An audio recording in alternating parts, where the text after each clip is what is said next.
everybody, and welcome back to another episode of Vegan Proteins Muscles by Brussels Radio. My name is Danny. And I'm Giacomo. And this is our 54th episode.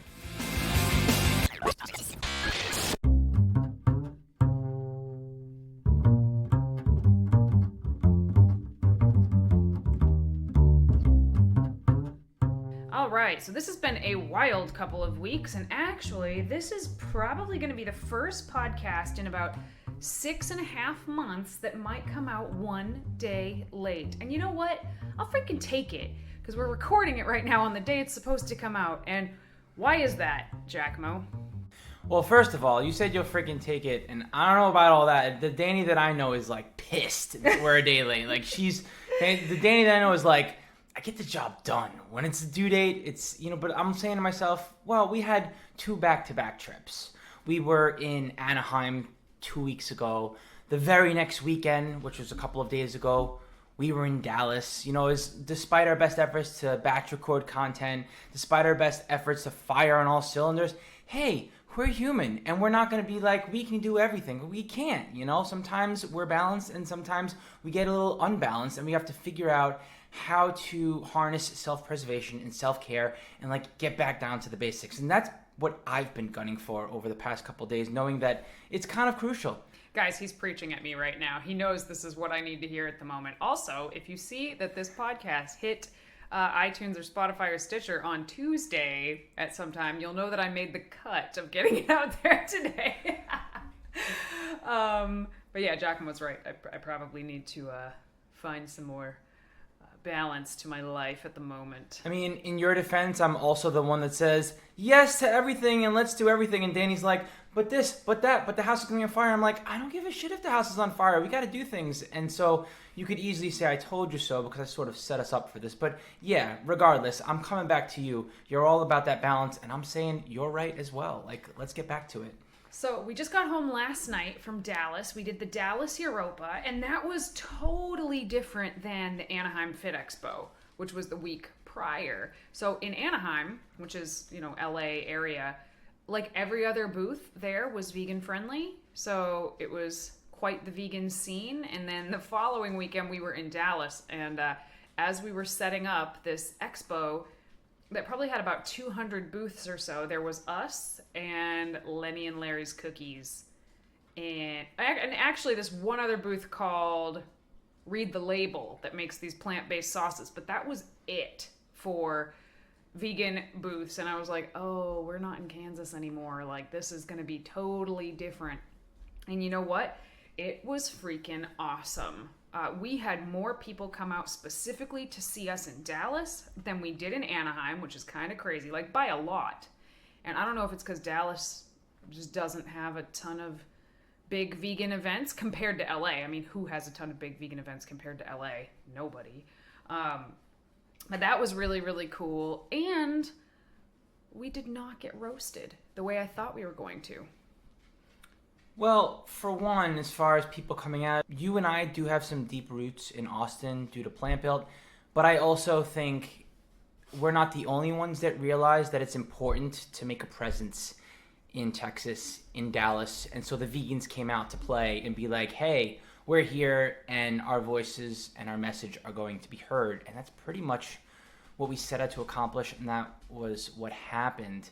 Now, I will say, admittedly, as awesome as it was, I did feel the change in energy. I don't know if it's just what I perceived and projected, because I felt like we were in Dallas. We were in cow country, as Robert likes to call it. But I do think that there was a little bit of a difference as far as the way people were feeling us out. But once again, for one, I will just say, regardless of people's opinions, everyone in the South and Texas are very polite and very cordial, so I don't think that anyone was going to be rude to us. But moreover, yeah, there was a lot of curiosity around what we were doing, and I think our message was well received. And at one point, we actually had this gentleman come over to the booth, and I didn't realize it till Robert pointed it out. He bought everything that we had for sale at the table. He bought one of everything. He took all of the literature, and he was wearing a shirt that said USDA grade A beef. First of all, I didn't even know a shirt like that existed, but he was wearing a beef shirt specifically, and he was over there talking to us about going plant-based, which was, really, really cool. We also had 2 vegans competing in the Dallas Europa, which is an NPC show, one of them was your client, Joe. Mm-hmm.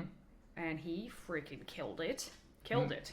Masters 55 plus, classic physique, first time competing, and second time, because he competed the week before. First competition season, but yes, second time competing. The week before he competed in Fort Worth. But yeah, regardless, Joe did amazing. He killed it up there, and his family was out there to support him. Vegans were out there to support him. And then there was another guy who we've known on Instagram for a long time. His name is Lance. His IG handle is Sir Lance a whole lot, which is a hilarious handle in my opinion. And he did men's physique, and he looked amazing as well. Like, it was just a really cool experience. That said, we are wiped from back-to-back weekends.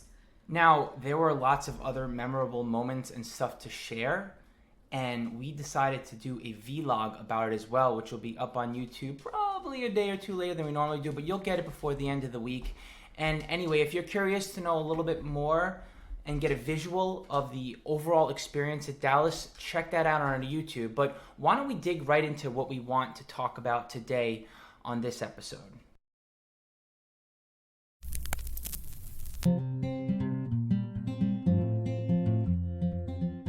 All right, so it's June. It's about a week and change into June, and this is the time of year where a lot of people want to lean out a little bit. They want to shred. They want to lose some weight, basically.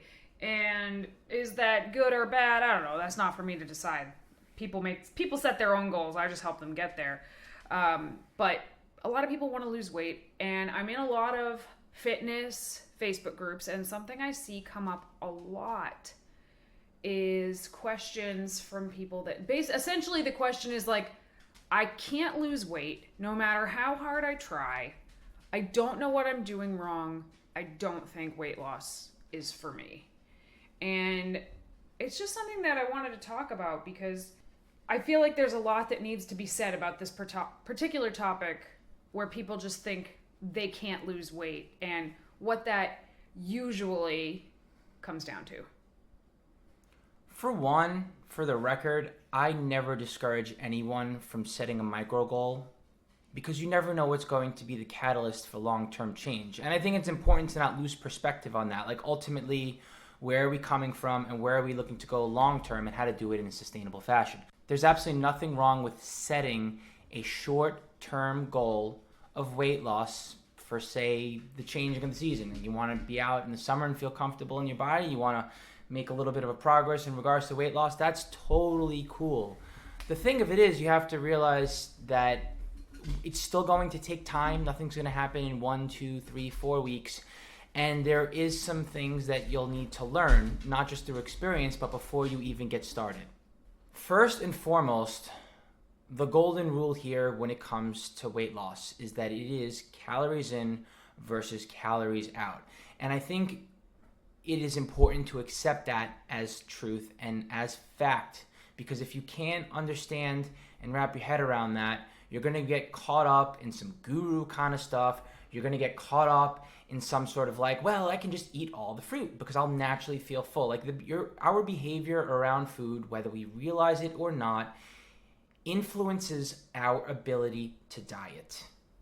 And likewise, if someone's goal is to gain muscle or gain weight, which is a lot of people's goals as well, again, it is calories in versus calories out. This is a simple law of physics. Y'all probably learned it in like 6th grade. Like, energy can neither be created nor destroyed. It can only be transferred. If you eat more energy than you spend, you will store that energy as muscle or body fat. Likewise, if your body is expending more energy than it is taking in, you will use that stored body fat as energy.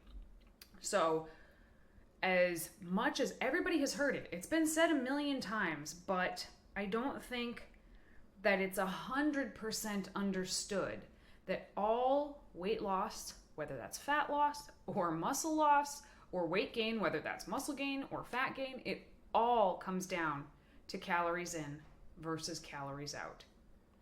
We start with that as our premise, and we understand that, and then we go from there. And I say this because it's important to not take anything away from the doctors, from the scientists, from the studies, from the research that we would like to talk a little bit more about and expand on today's episode. Because while it is calories in versus calories out, there are a lot of other things at work when people are like, well, I've heard inquiries come to me and be like, well, I'm consuming 1,000 calories and my body weight is, 130 pounds, and I'm staying the same weight or gaining weight. Now you think about that and it's kind of ludicrous, because if it's calories in versus calories out and this person is basically starving and eating less than anyone ever should in pretty much 99% of scenarios, why aren't they losing weight, Danny? So calories in, calories out, very simple, right? It's a super simple concept. It's a math equation, right? But there's a lot that goes into each side that makes it more of a complicated math equation than just what the nutrition label says on the food versus what the treadmill says you're burning while you're running on it. Like, there's a lot more to both sides, really. And then there's one huge, monumental mistake most people make, and we're going to save that for the end of this discussion. We love teaching just as much as we love writing customized programs for vegans who are into fitness. With our vegan fat loss course, you get the benefit of both. Not only do you get custom macros and also a workout plan, we explain the whys and hows of fat loss throughout our entire self-guided 12-week course.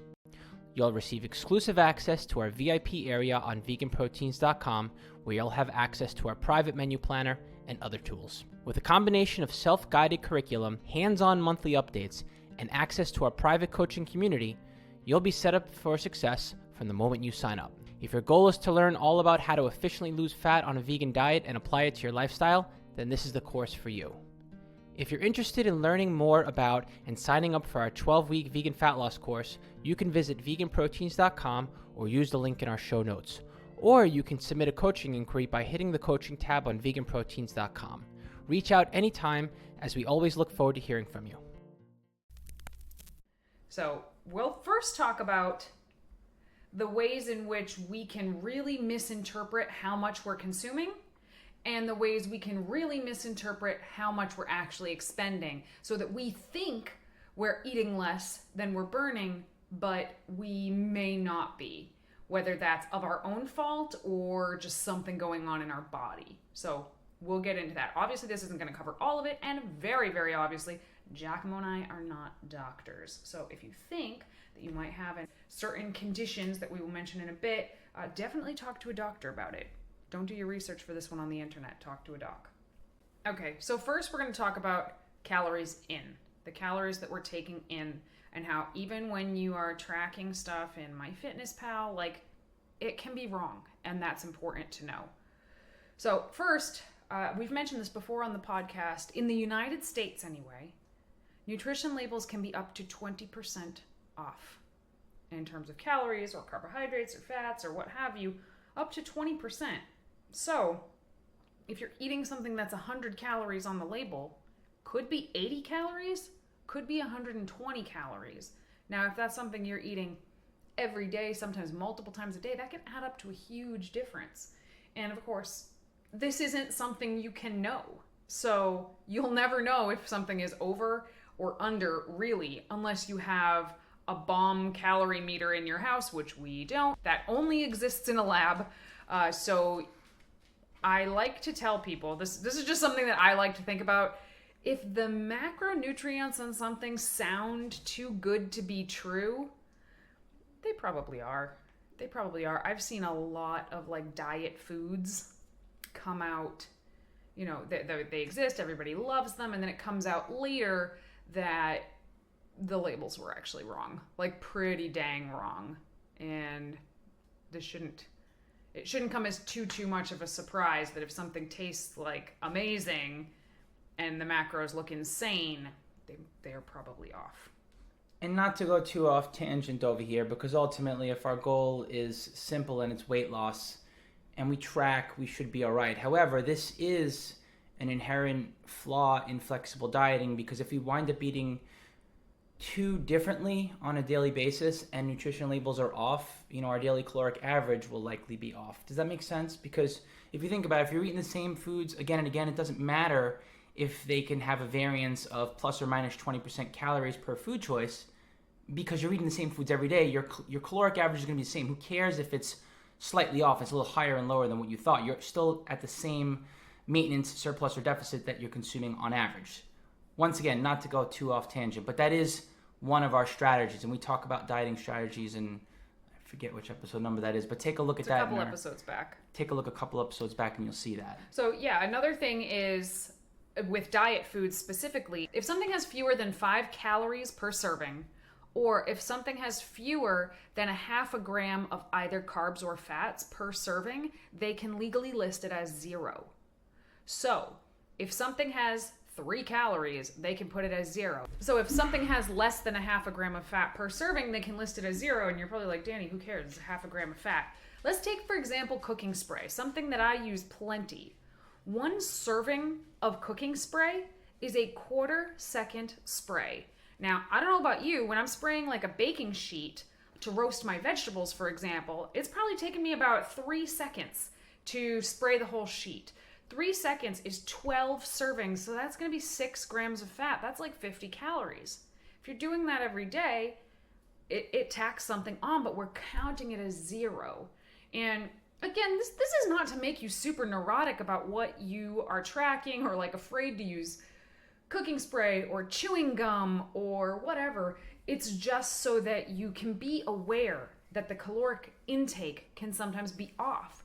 So another way that it can be off is with fiber. So again, this is super confusing in the United States, but I also think that it can be a bit misleading outside of the United States as well. So the reason it's super confusing in the United States is that some companies will count fiber as carbohydrates and count those calories. So carbohydrates have 4 calories per gram, and sometimes people will count fiber, which is a type of carbohydrate, although it gets broken down into essential fatty acids. It's confusing. In my opinion, it should be its own macronutrient, but it's not. We count it as carbohydrates. But some companies will count the fiber as 4 calories per gram. In actuality, we only extract about 1 to 2 calories per gram of fiber. So the companies that count the fiber as 4 calories per gram, they're overestimating how many calories are in their food. And the companies that don't count fiber at all, which is what they do outside of the United States, I don't know if they do it in Canada, but certainly in the UK and in Australia, they don't count fiber calories at all.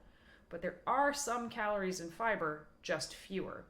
So this can definitely throw off your calorie count as well. So this is why, to me, it's important to keep fiber roughly consistent every day. You don't have to hit it to the gram, but I like to have a range, and I like to always stay within that range. And that helps me make sure that even though I might not know the exact number, I know at least I'm consistent.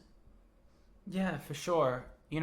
It's just important to think about these things a little bit and obviously not obsess over them. Just be aware of nutrition facts. Some companies purposely report inaccurate information. They try to skirt by or make a food look better than it actually is as far as its macronutrients or micronutrients are concerned. Other companies, sometimes just their sources change and their reporting is just inaccurate. It's not even intentional. And it's just a matter of the food needing to be retested again. And then all of a sudden the nutrients, the macronutrients change. So these things all come into play. And then one other thing when it comes to data just being outdated, because remember, this is not a perfect science. We use science to our advantage, but we still have to be anecdotal and we still have to sort of ease up on the gas a little bit and be practical with things. When it comes to the food databases that we're building on these food tracking apps and that we've built over the years, a lot of it is user generated. So, there's human error involved. The other thing is that when we come up with the calorie count, by we I mean the scientists, when they come up with the calorie count of a food, they're using a giant machine called a bomb calorie meter. And a bomb calorie meter is going to extract the calories the most efficient way possible. And we might not always do that. Humans are not actually machines. We like to think we are, but we're not machines. And machines are going to do a more efficient job of extracting those calories than we probably will. So label could say 100 calories, but we might actually only get 90 as a human being digesting the same food. So it's important to know.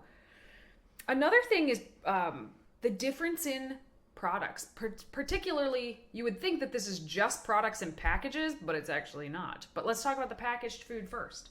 We talk about going out to eat a lot and how, like, even if a company lists their macros online, the guy behind the counter that's making $15 an hour to make your burrito, they don't care if they're using the exact right amount.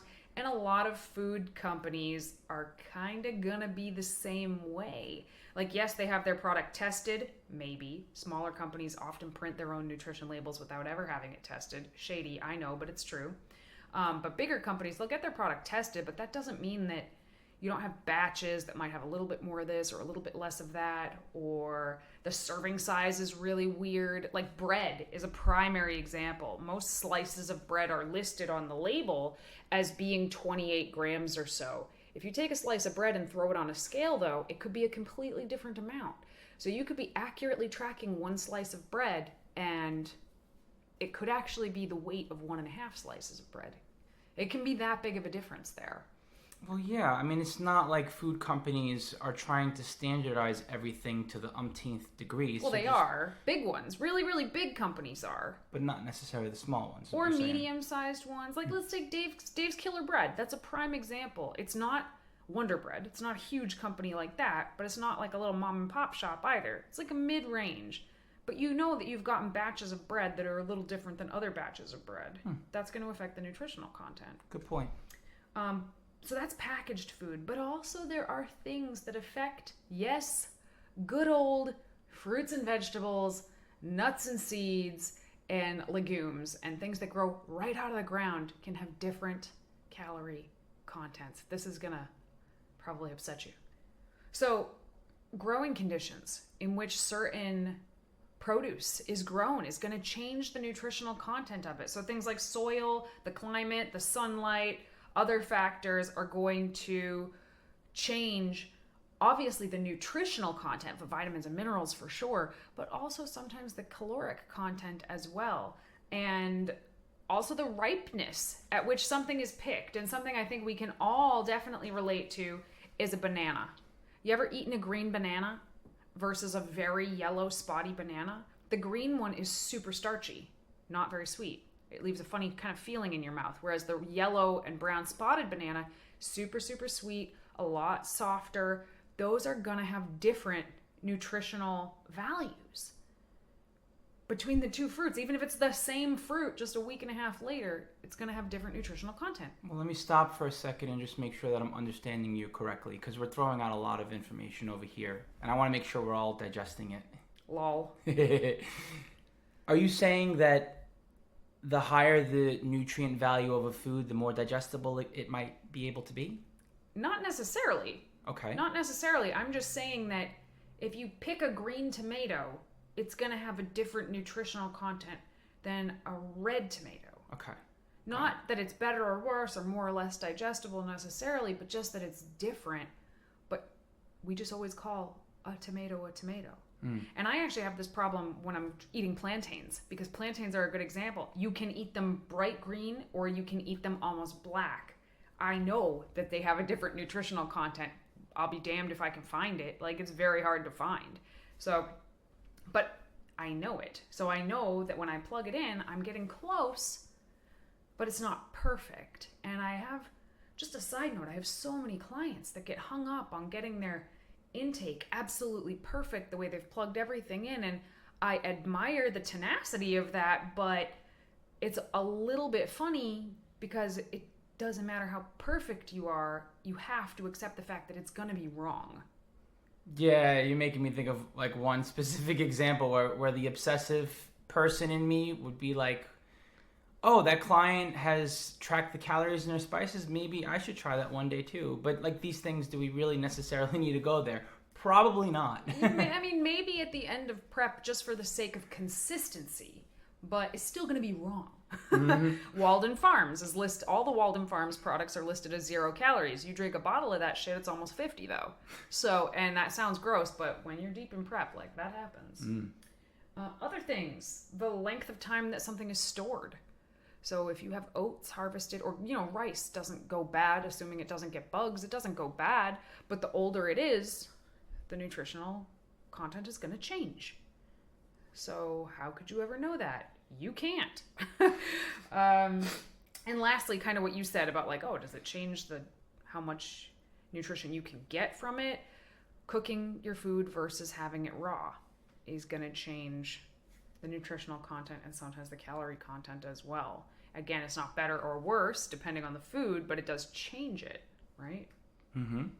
Now, we've pretty much just talked about food in and of itself, but what about what our body does with the food? Regardless of what food choice it is, each individual, believe it or not, is going to metabolize food differently. And it's not necessarily having anything to do with that person's genetics and as far as like how efficient their metabolism is. There are other factors at work here. And your gut biome is probably, in my opinion, the most relevant thing in regards to your body as far as how you process food. And you aren't born with your gut biome. That bacteria that's sitting there in your intestine that is made to be there to digest food and break it down, it varies from person to person solely based on your lifestyle, solely based on your choices. But here's the coolest thing of all before we talk about what it means. You can change your gut biome. It changes. Whatever you're eating over a period of time will impact what you're able to digest right here, right now. So I'll give you an example. If you eat mainly fruits and vegetables and nothing more, and you go to eat, say, a piece of cake, you're going to have one hell of a time trying to digest that piece of cake. If you eat mostly cake, you're going to have one hell of a time trying to digest fruits and vegetables. And my point here is that because of your lifestyle, and this varies by the individual, it will make a difference on how well you can metabolize food. Yeah, so you have to think about your gut microbiome as like a little garden that lives in your belly, and it changes all the time. So you're not married to your gut microbiome right now. I recently had to take a course of antibiotics, and I'm certain that changed it completely.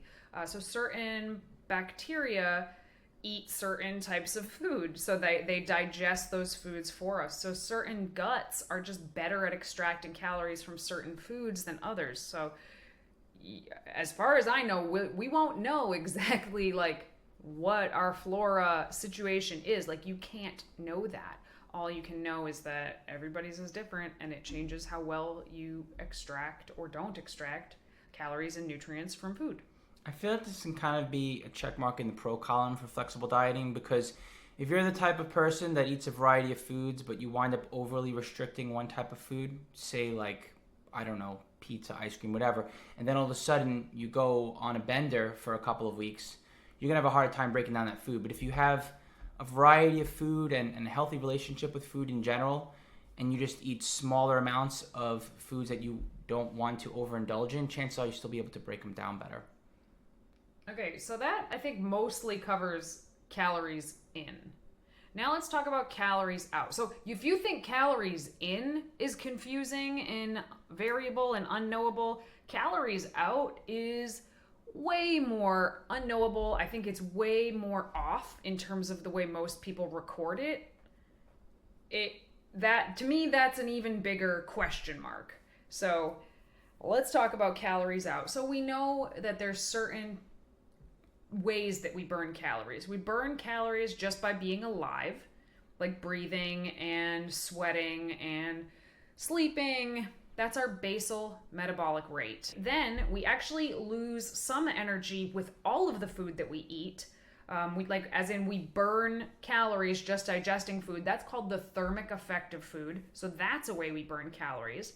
Then there's our exercise, which obviously is another way to burn calories, one that a lot of people focus on when they're trying to lose weight. And lastly, there is NEAT, which we've talked about on this podcast a zillion times. That's non-exercise activity thermogenesis. That's walking around your house. That's tapping your foot while you're sitting at the office. That's gesticulating with your hands while you're talking. Those are ways we burn calories that we don't even pay attention to. It's not really exercise, but it's kind of a huge number. So, okay, those are the 4 ways in which we can burn calories in a healthy person.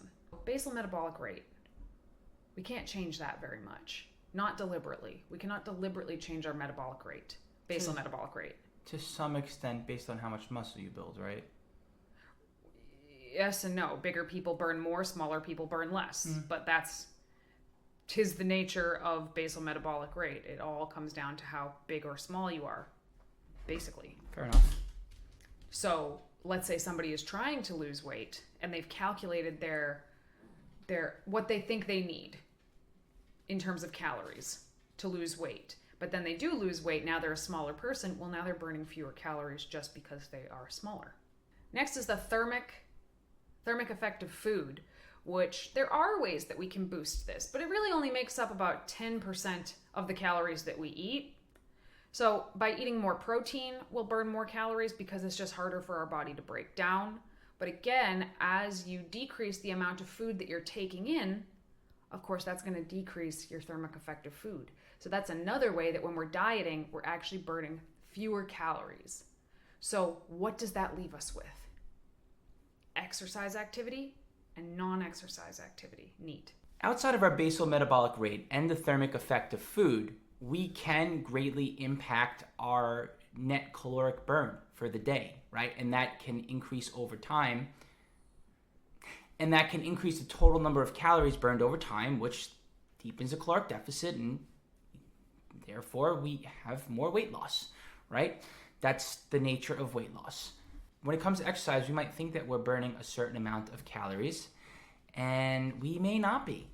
You know, it's kind of like when you go on, a treadmill and the calorie counter is going, you just set in the mathematical formula. It's like, all right, I've burned this many calories. And to some extent, it's right. But this can vary greatly depending on the person, depending on all kinds of things. What's the temperature in the room? What kind of treadmill is it, for example? So there are all sorts of variables like this. I mean, just for example, there was a recent study that could in theory disprove how many calories we're burning while we're lifting weights.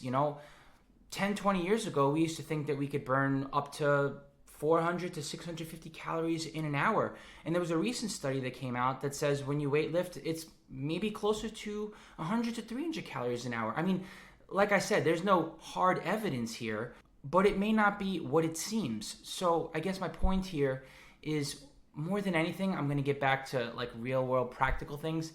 Consistency. Whatever you do, when it comes to food choices, when it comes to exercise, if you're consistent and you control all the variables and you keep them the same, you can know what is and is not working. And I think that would be, outside of the facts and the information, I would just keep going back to that because that's pretty much, in my opinion, that's what's going to give you the answer as far as how to get results. But yeah, this is just another example of something that can vary wildly. How many calories we burn on any given exercise. It may not be what we think it is. And the real kick in the teeth is that the better you get at an exercise, the fewer calories you burn. Like, think about when you first learned how to ride a bicycle. As a kid, think about how hard you had to think about moving every individual part of your body and how kind of rough and jagged the movements were. And it's the same thing when you learn how to run. And as you get better at cycling or running, you just burn fewer calories because you're better at it. You're better at it and your body knows how to do all those movements efficiently. And remember, our bodies are lazy. They want to do things the most efficient way possible. They don't care that you want to lose weight. They only care about keeping you alive. So, what does that leave us with? One of the most common questions our listeners ask us is where we like to do our research. In this day and age, we're hit in the face by information everywhere we turn. So it's important to be selective about what content you choose to consume with your time to make sure it's time well spent. Our Ace in the Hole is a monthly publication called MASS, or Monthly Application in Strength Sports. Each month, we receive the latest issue of MASS with articles that are specifically curated for strength sport athletes, coaches, and fitness enthusiasts in a consumable, easy-to-digest format. Greg Nuckols, Eric Helms, and Mike Zordos are not only leaders in the industry, they have committed their careers to sifting through thousands of studies and journals on the latest in fitness science to find the most relevant cutting-edge info so you don't have to. If there was only one research source you could spend your time and energy reading to keep up with the evidence-based fitness world, in our opinion, it would be MASS. Learn more about how to subscribe to their monthly digest at bit.ly/VPMass. And that link will also be in the show notes, so should you want to keep on listening and check it out later, you can. If there's only one thing we have learned, it's to never stop learning. Hope you find our secret weapon as useful as we do. Well, the biggest piece, in my opinion, in any sort of a fat loss phase or a weight loss phase is actually NEAT. It's not your cardio. It's not getting on a treadmill and running for 30 minutes a day. It's what you do the other 23 and a half hours of the day. How much movement are you getting in during the rest of the day? Are you sitting at your desk all day long and never getting up? Are you going for a walk on your lunch break? Are you pacing around while you talk on the phone? All of these little things add up so much. I wear a Fitbit, and it's actually, in my opinion, it's surprisingly accurate. I thought that it would be way further off than it is. But I could have another friend of mine who's about the same size as me, and we can do roughly the same amount of steps. We could train together, and at the end of the day, her caloric burn is so much higher than mine, and I think it's because she's super hyper. Like, she just like zips around all the time, and that is her NEAT, giving her significantly more calories burned in a day than I am, who's just like more of like a chill, slow-moving creature. And it's not something I think about. It's not something she thinks about, but it's still the facts of the matter. And what this means for me and my clients when we're in a weight loss phase or a fat loss phase is that I make sure that people are paying attention to not sitting around on their butts. When I'm in any kind of a fat loss phase or a cut, I am standing at my desk, I am typing at my counter, I am going, whenever I am talking on the phone, I'm going for a walk around the block while I do it just to keep myself moving, because the other kick in the teeth, I guess, is that as you actually become successful at this energy deficit, this weight loss, your body starts to slow all these things down without you even knowing it. They can be completely unconscious things. Your body can lower its core temperature to make up for your caloric deficit because it's like, oh, she's not eating enough. Let's burn fewer calories by turning her thermostat down a little bit. Likewise, when I start eating in a surplus, suddenly I'm hot instead of freezing all the time. All of this is NEAT. And NEAT meaning, non-exercise activity. Not just that it's neat, which it is also pretty neat. Our caloric burn, I find when people say I'm burning this many calories a day, it's probably off if you're relying on the treadmill, like Giacomo said, if you are lifting for an hour, but let's say you rest 3 minutes in between sets. Maybe you're actually only lifting for like 30 minutes, but you're still logging it as 500, 600 calories burned. You're probably only burning about 100 calories. And that's a big difference when, especially when people are eating back their calories, which I don't typically recommend, except for in like elite endurance athlete levels. Eating back their calories? Yeah, a lot of people say that, like, oh, for example, if I give someone a set of macros, they say, okay, do I then also eat back the calories I burned during exercise? And the answer is no. I have one client who we do that with because he sometimes will cycle for like 8 hours on a weekend day. And then I'm like, yeah, you should probably eat some of that back. It depends on the situation. But 90% of the time, especially for most of the people who listen to this podcast, I would say, no, don't do that. Yeah, and not to keep geeking out on stuff, but that is kind of what we do. As far as quantifying how much a metabolism can downregulate, doesn't matter what your starting point is, no matter how fast or slow your metabolism is, before you diet, you have the chance for your metabolism to eventually downregulate by about 15%. Yep. Which means you will be burning 15% fewer calories than predicted, regardless of where you're at in your weight loss journey. So as you're a smaller person and you're burning fewer calories because you're a smaller person, if you're in a caloric deficit and your goal is to keep dropping weight, at that given point in time, you'll be burning 15% calories fewer. You'll be burning 15% fewer calories unless you strategically make up that deficit by way of NEAT. And I remember distinctly, it was like 7 years ago, and both you and I came to the realization that that's what we needed to do consciously. We were not moving. We were both on prep at the same time, and guys, it was a sight. We were both on contest prep at the same time. It was almost over, so our calories were as low as they were going to get. We had our training, we had our cardio, and we had our macros. And outside of eating, training, or doing our formal cardio, what did we do? Nothing. Outside of that, we would do nothing. We would literally sit on the couch and like stare at the wall and like bargain with God if we had to get up to go pee, because that's how sluggish you are at the end of a prep. That's a different story though. We're not talking about prep here. We're just talking about weight loss. But we said we were going to save the one thing, the biggest thing. So everything we just said, and of course, let me back up. There are certainly medical conditions that cause people to burn fewer calories. They just burn fewer calories. So hypothyroid will cause people to burn fewer calories. Menopause, going through menopause will cause you to burn fewer calories. Certain intense bouts of stress where your cortisol is very increased will cause you to burn fewer calories. So I am certainly not saying that you cannot have a medical condition that causes weight loss to be more challenging for you. But it's usually when I say, oh, well, it's calories in, calories out, people say, excuse me, well, I have a condition. Yeah, totally. You might have a condition that causes your calories out to be significantly lower. That doesn't make calories in versus calories out any less true. It means that you expend calories different than somebody who might not have that condition. So if you think you have a condition like hypothyroid, go get it checked out by an endocrinologist, because hormones play a huge role in terms of how many calories you burn. And sometimes it's just the way that we were built and we were prone to it, and all of a sudden we started exuding signs of hypo or hyperthyroidism, which would be the opposite, by the way, where you're burning through calories super fast no matter how much you eat. Still a problem, by the way.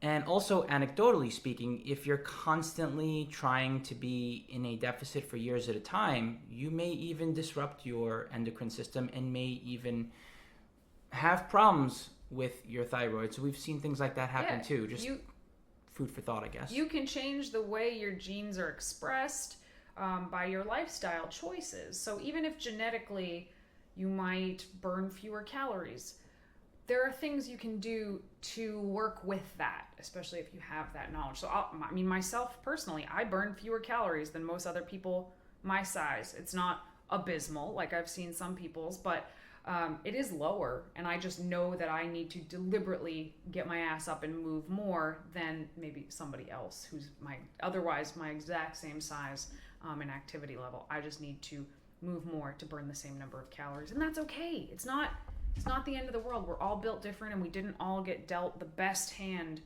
genetically, but I don't think it's a good idea to just let that be the nail in your coffin. But okay, now we'll get to it. The number one thing.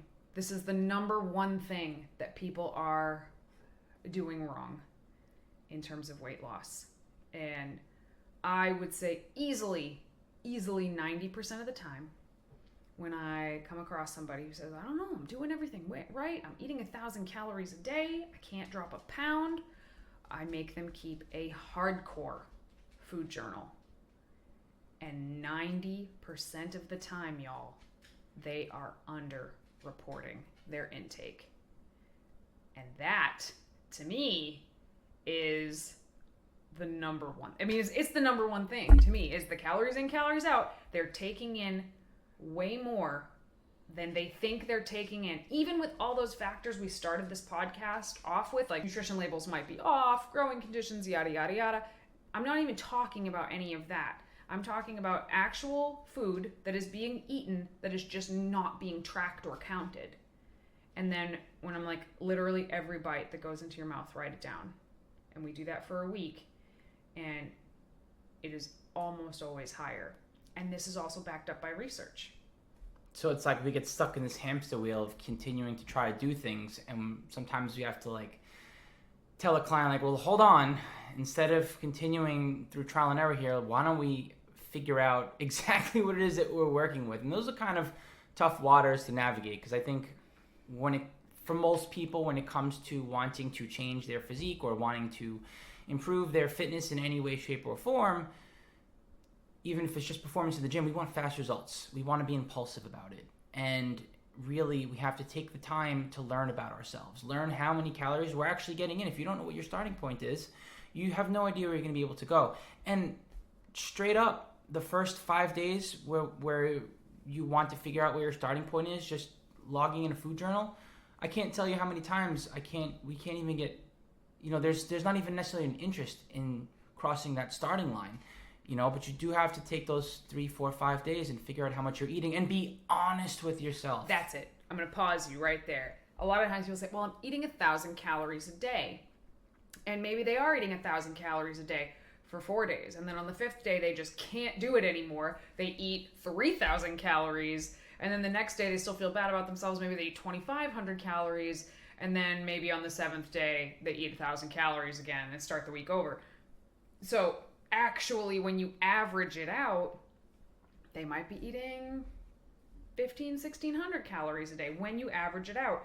But they're only seeing the good days and not seeing how, I don't even want to say good days, because 1,000 calories a day is not a good thing, guys. We don't think anybody should be doing that. But they're only seeing those days that they perceive as good. And they're completely pushing the days where they went way over their calories. They're pushing it out of their mind like it didn't happen. And it did happen, whether you wrote it down or not. Now, I don't think this is people trying to be sneaky. I just think that when we do something that isn't in alignment with our goals, when we do something that isn't in alignment with what we told ourselves we were going to do, we like to not think about it because it doesn't make us feel very good. And Giacomo and I are so not immune to this, by the way. We screw up and we like to be like, la la la la la, that didn't happen. But it did happen, and whether we write it down or not, our bodies know it happened, and our bodies are going to go based off of what we actually took in, not what we wish we had taken in, not what we thought we had taken in. So little bites and licks and tastes of things throughout the day, they add up, and they absolutely add up. You having, eating some food off of your toddler's plate. I'm totally guilty of that, by the way. Anything my niece doesn't eat, I eat. Because she's vegan and her food is delicious and fun. But that adds up. All of this stuff adds up. And it's just important to write it down. And here's what I tell people. When they don't want to write it down, but then they can't figure out why they can't stick to their diet or whatever, they might think that their normal day when they're not dieting is 1,800 calories. So then when they set their diet, they set it at 1,200 calories. And man, they just can't stick to it for a full week. Mm-hmm. And they can't figure out why. But it's because their starting place was never 1,800 calories. Maybe it was closer to 2,500 calories. And so they should have been having 1,800 calories as a starting point. Or even 2,000, and you could still make progress on it and be much more likely to be able to stick to it. So this isn't like a shaming game we're playing here. It's the facts. In recent studies, what they did was they took a group of overweight individuals. They split them in half. They had group 1 and group 2, both of overweight individuals. One group, the scientists gave them 1,200 calories a day. That's what they gave them. Their food was completely controlled. The other group of people self-reported their 1,200 calories. So they were told, go home and eat 1,200 calories and come back. Group 1 lost significantly more weight in the time span than group 2. And when they actually looked at everything that group 2 was eating, it turned out that they were underreporting by, get this, anywhere between 51 to 75%. So that means they thought they were eating 1,200 calories.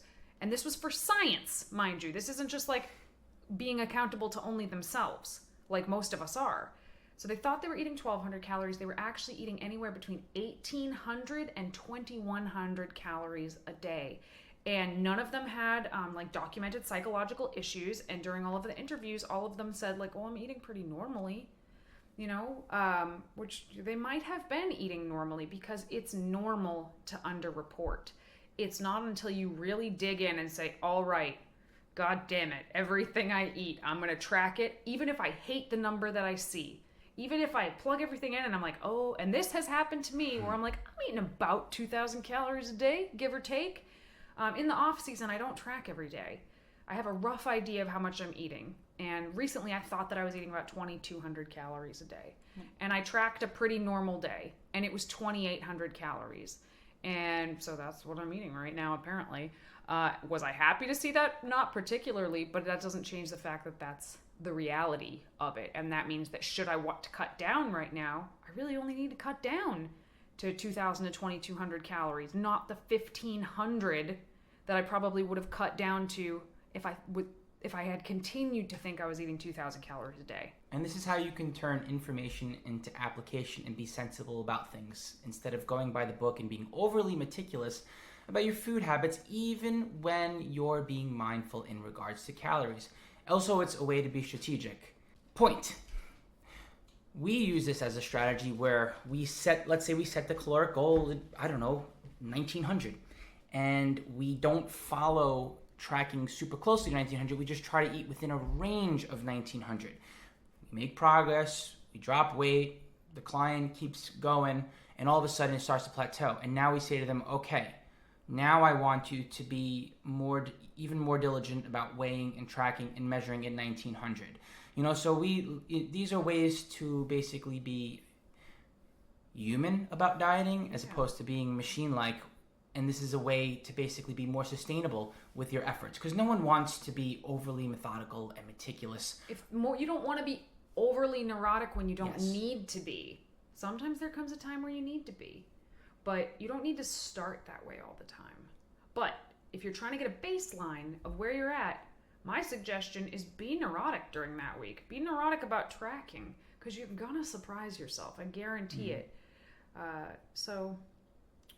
Yeah, weight loss, calories in, calories out. Simple, but very, very complicated at the same time. And I guess that is kind of the takeaway. So if you guys have any questions about this, we would love to hear more about it. We look forward to hearing questions from you. We're actually getting a little low in our question jar right now. So if you guys want to shoot us some questions for the podcast, I always screenshot my ones that I get in Instagram. So Instagram at Vegan Proteins, or Giacomo is at Muscles by Brussels, and we will definitely try to answer your question on the podcast.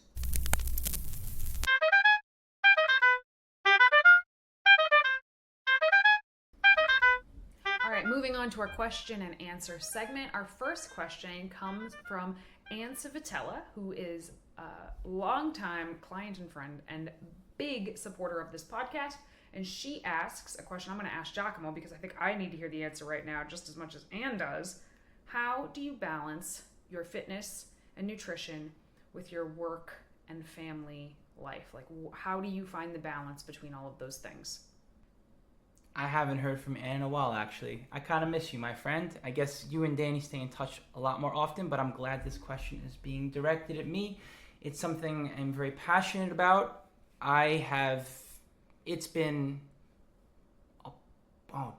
like 25 years that it's been starting and stopping fitness, and I've finally gotten to the point where I can do this for the past 7 years and beyond. And I think that trial and error and that experience is what has gotten me to basically be adamant about my self-care and be adamant about keeping my fitness and my personal goals a priority, no matter how unbalanced life becomes. So I think just for one, I think it's experience going through the highs and lows, and sometimes you fall off the bandwagon completely. So learn from my mistakes, learn from my trial and error. Get down and get back to the basics.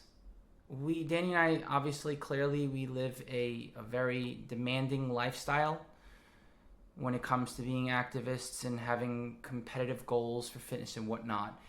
And, some of what we do is complementary to our business, and I think that's a motivator for keeping us competitive, but it's not the only thing, right? Because obviously our personal goals can take away from work.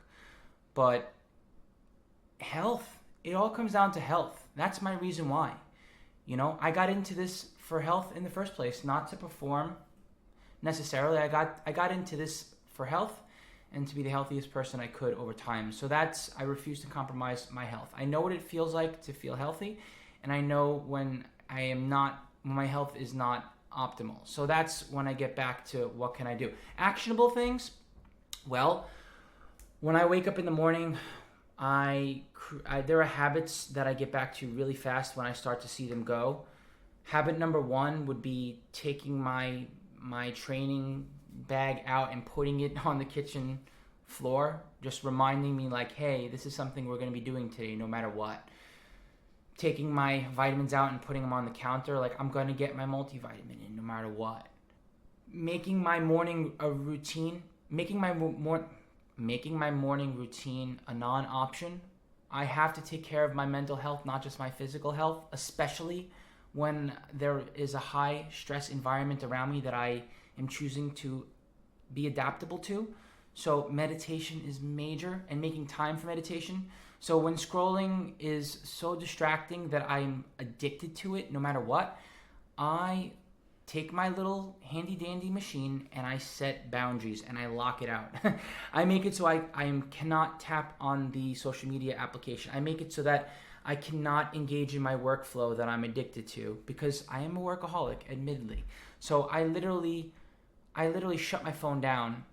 I do whatever you need to do. Put it in a different room, turn it off, put it on airplane mode, go in and adjust your screen time, like make it so that you can stare at your phone, but you can only use it in the ways that you need to. I have a meditation app. It's pretty much the only thing between 5 a.m. to 10 a.m. that I can do on my phone. So as I'm enjoying my morning cup of coffee, while my phone has all these other things on it, the only thing I can actually click on is meditation. I'm going to click on it. I meditate. I have my morning rituals, like my bag out reminding me, like that's my physical cue that eventually I will be getting to the gym. My vitamins are out there, which means eventually I'll be making choices on preparing my food for breakfast that I've already thought about. So physical cues in my environment help me, and then I act on them, and I make sure that the other thing I like to do is I like to reward myself by proving to myself that I've been consistent. So whether it's a chart on the board that says, hey, I got 7 gold stars this week because I meditated 7 days a week, or whether it's an app that says, hey, I've been able to stretch 3 times this week. I keep track of that, and I remind myself that I'm being consistent, because I'm not a machine, and I will not necessarily want to continue to do things like a robot, but I can strive for doing things consistently, and it doesn't have to be all or none either. It's okay if I only set reasonable goals and expectations for yourself. And whatever they are, when you see yourself starting to move away from them for a period of time, get back to them. It's okay to downgrade your goal from, say, for example, meditation 5 days a week to meditation twice a week until you can build back up to it. As long as you're doing something every week and you're getting back to it, you're moving in the right direction and you're making sure that health is a priority. I got a question for you, Danny. Okay. When doing exercises, what is the benefit of doing exercises on one foot as opposed to having both feet firmly planted on the floor? For example, curls or calf raises. And this is a message from Mama Koala. What? This is from my mother? Your mom asked this question. Oh, wow. Okay. All right, Mom. I got you. So it depends on the exercise, first of all, because you mentioned like calf raises, and I think doing calf raises on one foot, it doubles how much you're lifting on that one foot. So that's an example where I would say that just gives you more load without having to add more weights in your hands. But other things like standing on one foot and doing a curl, it's going to train your core a little bit more. It's going to train your proprioception and your balance more. So there are lots of real world practical applications to learning how to do things on one foot. It can also help to correct imbalances from side to side. Like if you're always doing stuff with your right side, it can help to build some more balance when doing things with your left side. So there are benefits to it.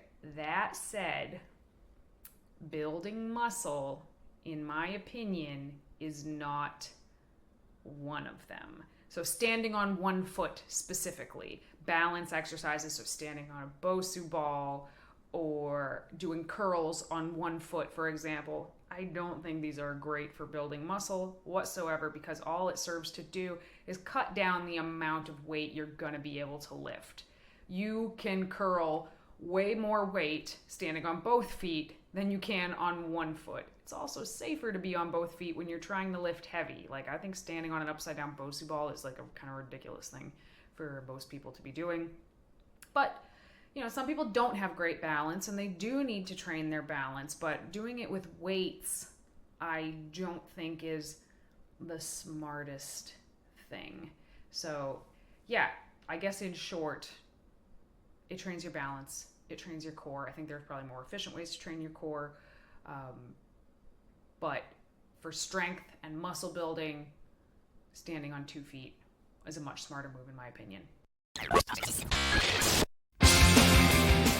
All right, and that concludes another episode of Vegan Proteins Muscles by Brussels Radio. Feel free to check us out on the Instagrams, the Facebook, the YouTube. We're all over the place, and we're looking to connect with you. Drop us a line via email anytime, veganproteins@gmail.com. We always love feedback. We always love to know what you want us to talk about, and we love having conversations with you about stuff that we like to geek out on the regular, which is vegan fitness and nutrition. Anyhow, thank you so much for tuning in again. Once again, my name is Giacomo. And I'm Danny. And we'll talk to you soon.